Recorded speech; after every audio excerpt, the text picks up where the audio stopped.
Hey, Wendy, thank you so much for being on I wish somebody would have told me that virtual summit. It is so good to have you here. Oh, it's my pleasure. I always love getting to play with you, Patty. So this is fantastic. Likewise, Yeah. I know we could talk on and on and on forever. That kind of Yep. the kind of chats we have where you're like, oh my God, look at the time, which is always a good thing.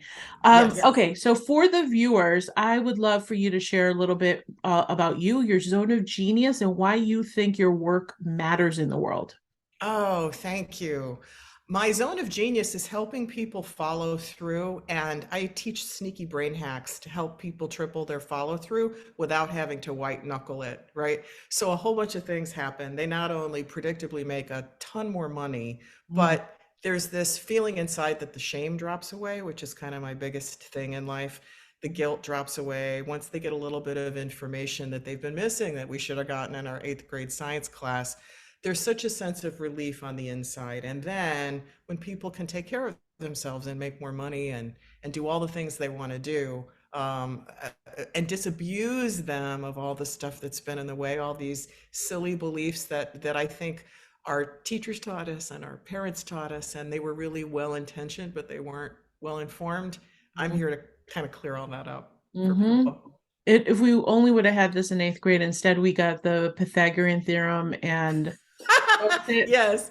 photosynthesis, because that's really important, Oh, there you go. There But you learning go. these brain-based skills is not. So it's just That's right. interesting, isn't it? Like, Yeah. oh my gosh. So how did you get started in this arena of what you do? Yeah, you know how necessity is the mother of invention? I was the most stuck individual you ever met in your life.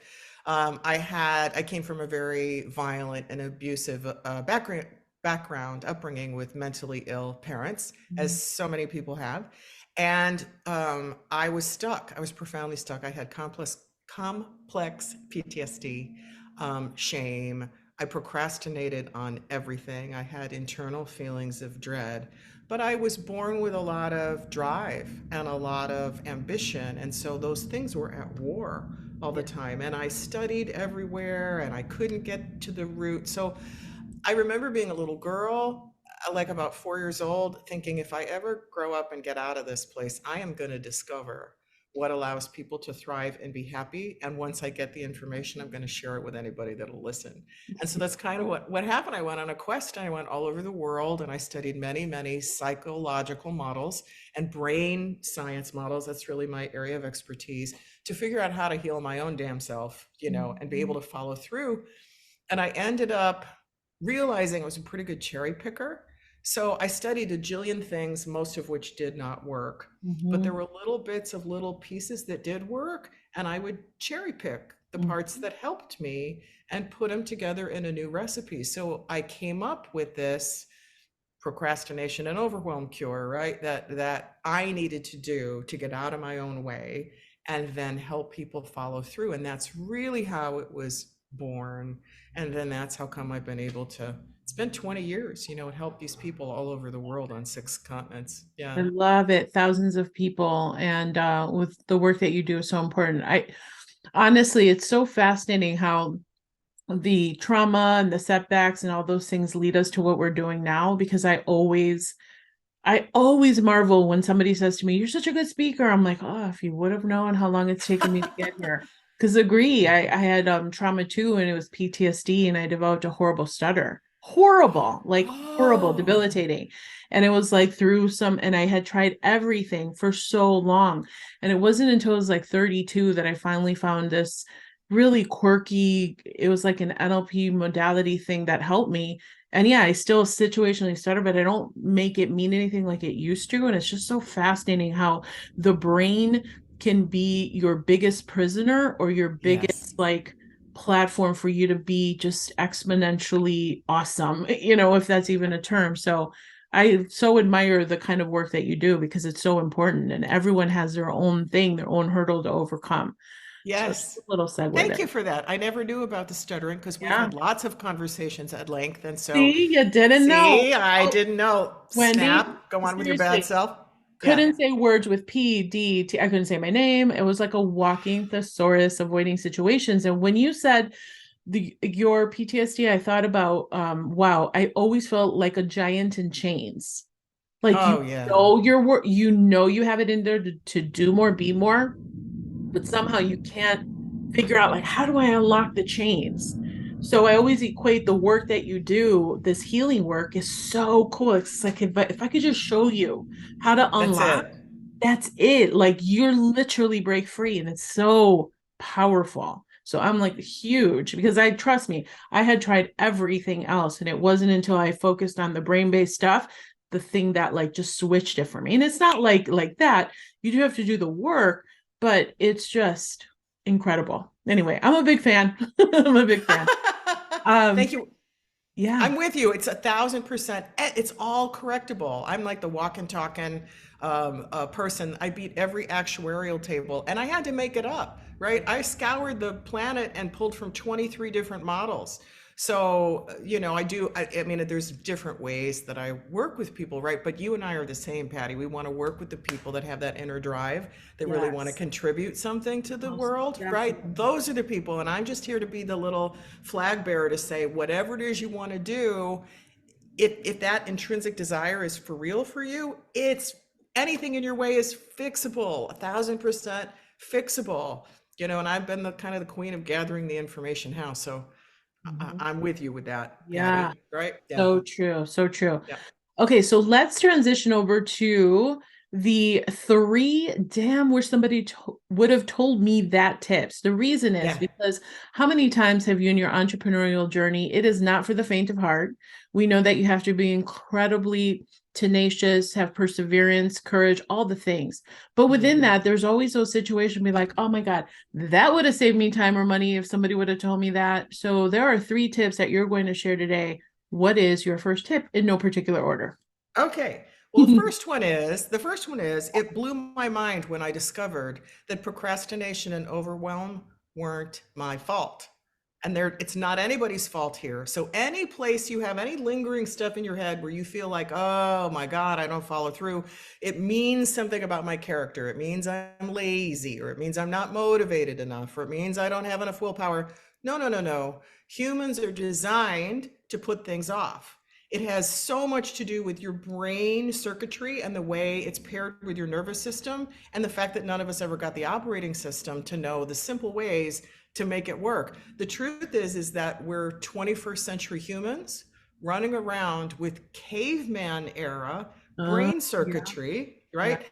And there's a little alarm a lot of people have heard of, right, in your middle brain, but that sucker is designed to think anything unknown is dangerous. So now we live in a time where we're in front of screens and the internet where it's basically unlimited information. It's patently impossible to know everything, but there's this feeling on the inside that we ought to know everything.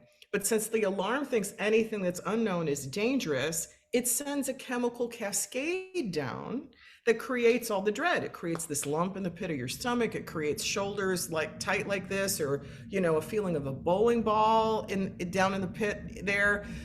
It gets in the way. So there's a way to learn.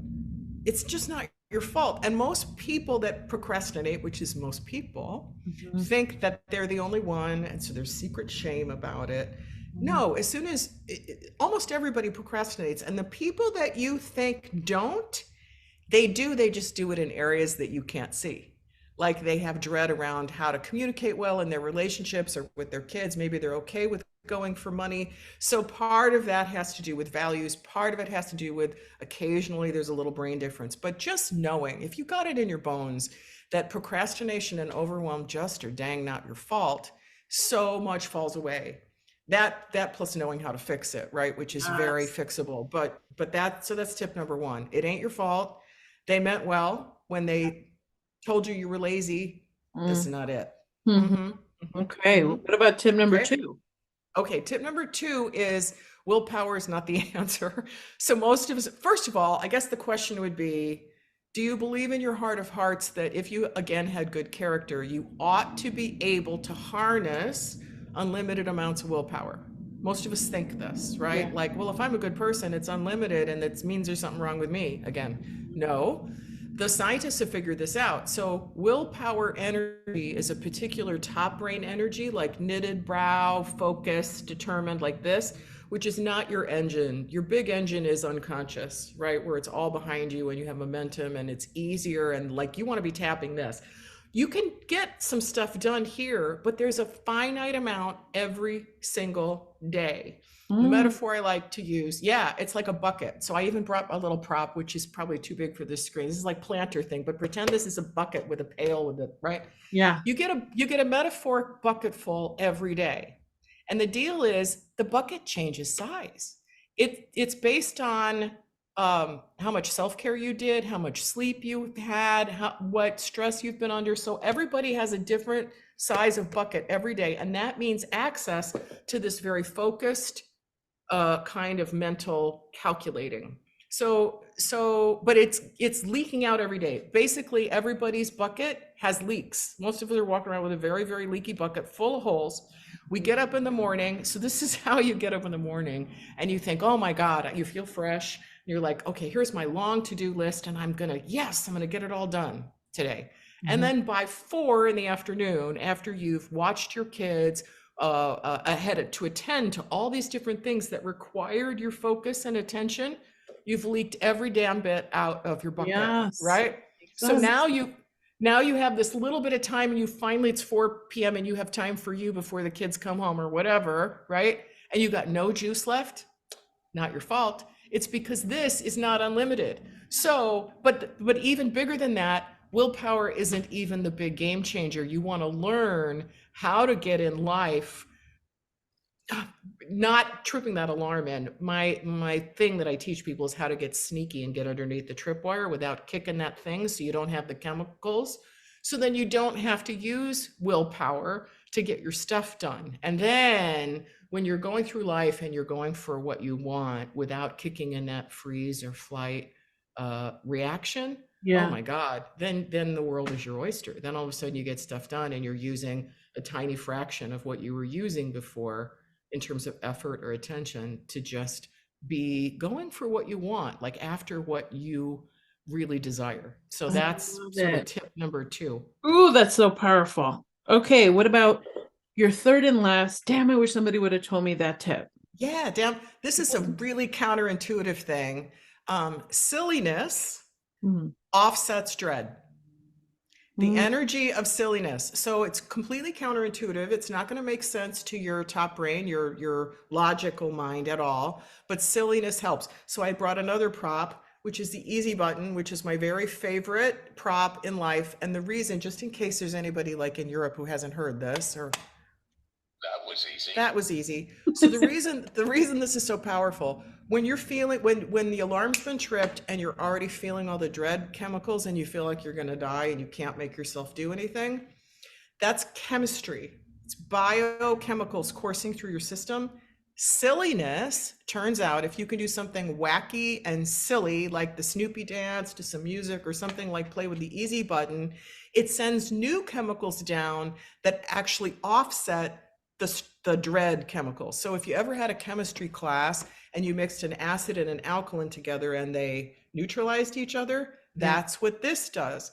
And I tell my people to get these. They don't have them in, it's harder to get in Europe now, but staples.com, get them if you can. They're like under $10. I have them all over the house.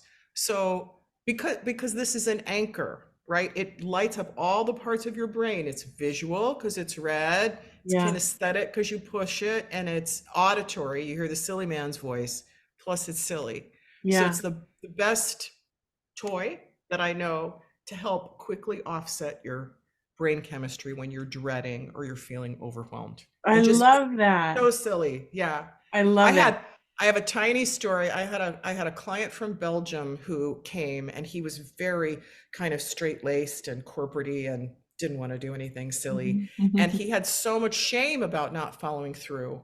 And I said, you have to do me a favor, just try it as a crazy experiment. But when you get up in the morning and you get out of bed, I need you to pick something insanely, ridiculously silly to do, and it'll make no sense, and just do it. Take it something that takes 5 seconds. So he picked something of his own accord, and he picked going to his drawer and pulling out, in Belgium, they're not called swim trunks. I think they were swimming pants, something like that. And he pulled out his swimming pants with the elastic band and he would put them on his head like a little floppy crown. And Yeah. he would pump his arms. Yes, yes, yes, it's going to be a great day. Changed his life. Like that Kidding, that's one so pattern funny. interrupt in the morning and Yeah. doing something silly broke the whole thing open. And then he was able to follow through. It sounds nuts, but No, but that's it my tip. works. It works. See, that's the thing. It's like it works. And I was Yeah. just thinking, I'm like, I remember I took this one course and the guy that taught it, it was an okay course, but the one thing I took away from it that was really good is he said, change your environment so that's a pattern break in the routine. So it's Yep. the same kind of concept. And so I was like, he's like, do something that you would never think you would do. So I joined an improv class. And Wendy, can I tell you, there's like the most fun. I love it so much. And so when COVID happened, I was so bummed. I was like, oh, my class, it's just the best. Like, I never thought I would enjoy it as much as I do because, like, even driving there, it would be such a nice break from the routine of like going through all the things that you have to do. I got to do this. I got to cook dinner, this and that. And we're like, this is my time, or I'm going to go to my improv class and act like a complete goofball unapologetically. And I'm here for it. You know what I mean? It was so good. It was so good. So this is So just a proud great of you. example. Yeah. Well, Yeah. and I love that easy button because that's such a practical way to do it. So incorporating that to get you to snap out of your garbage, right? When we're in it, when we're so in it. So it's such a Yeah. great tip. So I'm just going to do a recap for the viewers. So number one, procrastination and overwhelm is not your fault. Number two, willpower is not the answer. Number three, silliness offsets dread. I love Yep. it. So helpful, Fantastic. so practical. And so for the viewers, Wendy, how can people find out more about how you help? Because you have exactly the solutions to these types of things with your brain-based continuity membership and more. I know there's so many ways. So how would you like people to engage with you? Yeah, I think the easiest way, the entry point is to go to my main website for this, which is procrastination-cure.com. So there's a little hyphen there in the middle, procrastination-cure.com. And there's all kinds of stuff. There's free stuff for people to see. There's a very affordable way to get the content in a matter of hours. I've had so many entrepreneurs, it's kind of nuts because that's mostly who I've served as women entrepreneurs. I've had people, no kidding, in their own voice, you can hear it on there, increase their sales volume or their sales activity by 300 to 1,000% in a matter of days, right? People explode once you get free of the guilt and free of the shame, and somebody gives you that 8th grade information on how to operate your brain. You're like, you're kidding me. The only thing that people have is they end up sometimes getting really angry that Wow. they've lived decades Right. For without so, this information. Yeah, yeah. but when I was in 8th grade, they didn't know it. It's newer brain scientists, and everybody was well intentioned. But there's freedom here that you don't hear about, that's available for everybody. So that's where I go, is procrastination-cure.com. Excellent. So you're going to see the links right below this video. Make sure to connect with Wendy because she's legit, so brilliant. I love talking to you, Wendy. I could talk to you all the time. So thank you so much for being on the summit, sharing your brilliance, and I look forward to connecting with you again. Same here. Can't wait till next time. Okay. Bye for now.